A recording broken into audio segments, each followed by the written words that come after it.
But for now, we're thinking about birds and buildings, and Lindsay Jacks runs the Lights Out Baltimore program, and I'm delighted to have her come and talk about that program. So take it away.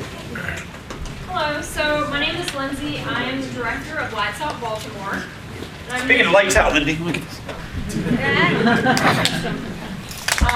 I'm the director of Lights Out Baltimore, and I'm going to tell you about our project.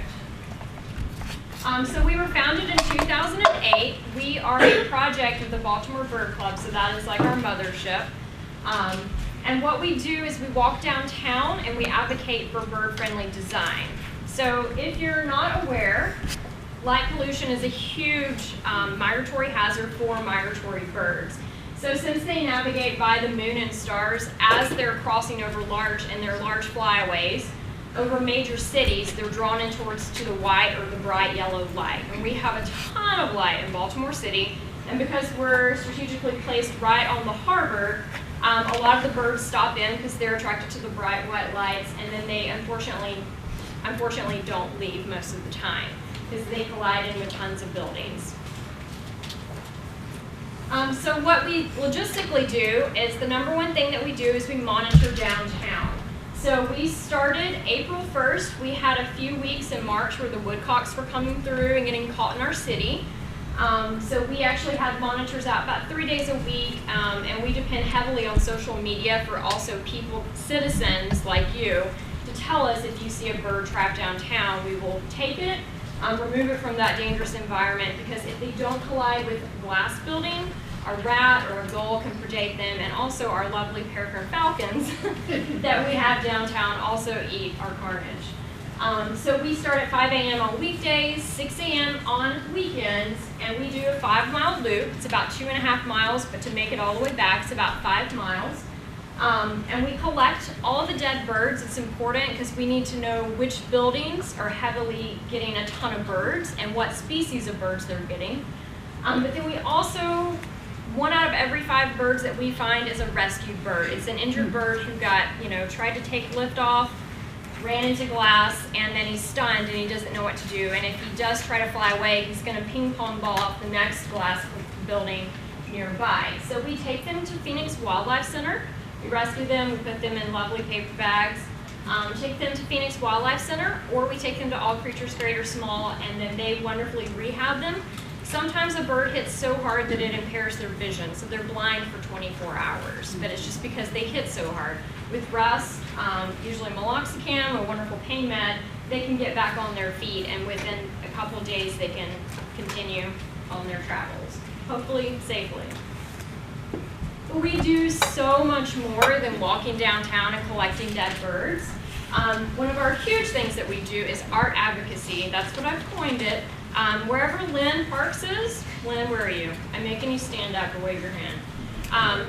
Lynn Parks is a wonderful person. She has won the Baker Artist Award in 2013, and since then she has done six to seven now art shows that are strategically with other featured artists to just bring up this issue of birds and collisions and how powerful it is.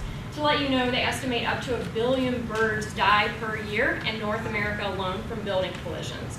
It doesn't get the media attention that, say, a massive oil spill does, but it's happening every day. You just don't see it because cleaning crews come in, take it away, and then you never see it happen. Or a feral cat eats that, a peregrine falcon, anything can take away the dead bird. But up to 1 billion birds die per year in North America alone.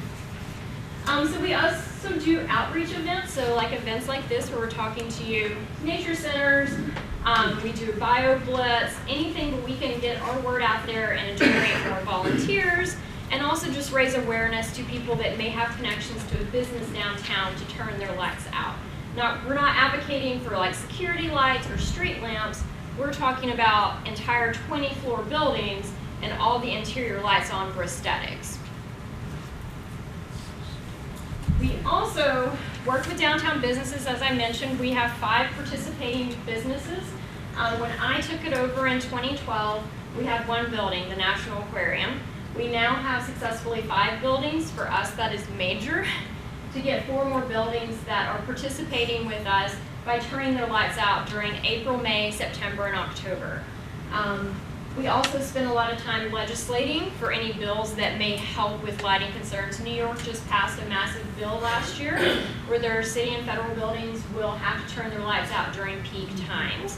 And to let you know, other cities are doing tremendous things with lights out. Chicago has over 100 buildings that participate in their program alone by just turning their lights out during peak months. And New York has over 30 buildings that participate. So Empire State Building, Rockefeller Center, those are major buildings that are participating with their lights out groups to turn lights out. We also spend a lot of time talking to our city officials to try to encourage, you know, their support in supporting other businesses to encourage to turn their lights out. And we recently just partnershiped up with U.S. Fish and Wildlife for the Urban Bird Treaty. So we were wrote into their grant, and because of that, they will also be helping us to connect with other businesses downtown to encourage lights out. And then recently, just to kind of tell you about some recent developments that we've had, that was a lovely picture of Lynn on the right-hand side. We worked with Baltimore Office Promotions and Arts. If you live anywhere near Baltimore, I'm sure you've heard about this massive event that we had for 7 days called Light City. When we heard about this a year and a half ago, I think my heart dropped, and everyone that participates in Lights Out wanted to just crawl into a hole. A massive event with all these lights going into the air during migration season at the beginning of it. But we reached out to them about a year ago and heavily about 6 months ago about how we can work together to make it bird friendly. They were very receptive of us. So what they did is they wrote us into their sustainability plan. They focused on colored lights as opposed to white lights. They also focused on making sure that none of the lights were static. So you didn't have the 9/11 memorial issue where the lights were white beams of lights that stayed up in the air that could trap birds.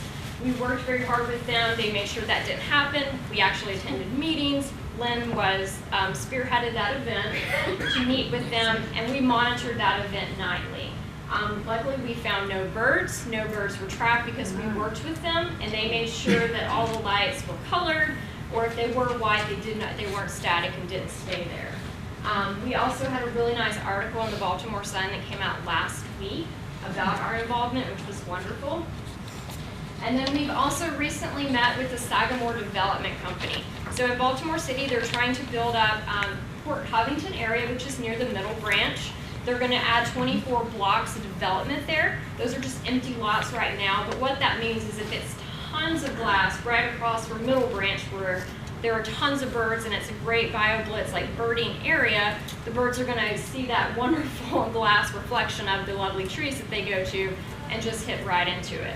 So we're working with Sagamore very heavily to try to introduce bird-friendly glass for the first 30 feet of the building, and also to encourage that all of their light fixtures are pointed down and at the appropriate directional stream.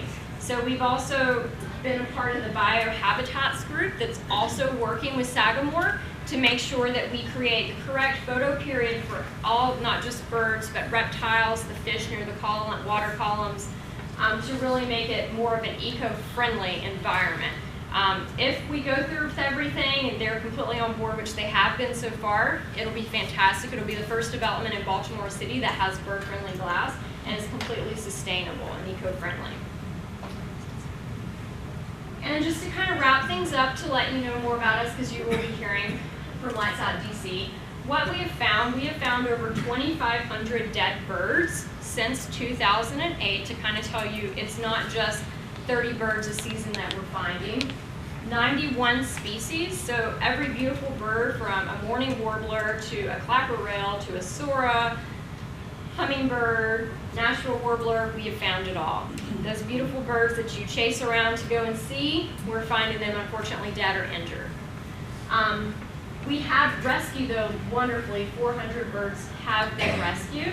And we've also started, for the past couple years, rescuing bats. So bats don't necessarily hit the glass, but once they have troubles echolocating, and also because we have so much artificial light downtown, it limits their time for foraging, for hunting. So they go and hide in the crevice of a building, and they're going to stay there probably all day because they're confused with whether it's night or day, because we have so much artificial lighting. So we actually rescue the bats and also take them to Kathy, and then Kathy at Phoenix Wildlife will also rehab and re-release them. So we have found over 30 bats, and those are 4 different species that we have collected and rescued. All the bats were alive. And I just want to show you, we don't just collect dead birds, we rescue them mainly. So the picture on the left of the common yellowbird is what we saw when we found it downtown. It was very lame, his feathers were ruffled, and he had severe head trauma, he couldn't see. And then after, this picture on the right-hand side is what he looked like upon his release. So we do bring them back. If they were to stay there, they would more than likely be predated or just not make it. And then also the picture on the top is an eastern red. When we first found it, he's grounded, it's extremely cold, and he's more than likely going to be swept up by cleaning crews or just not make it because he's grounded, he can't fly off from the ground. And then this is him right before his release. So I've included our information, so you can follow us on Facebook. We also have Twitter if you're a big social media person. We tweet what we find. It's important to connect people because now that we've really worked on social media, the citizens are the ones that are actually helping us find the birds. So if you want to join in our efforts, you can walk with us downtown. We take other things, like we make packets for security officers that actually rescue the birds themselves.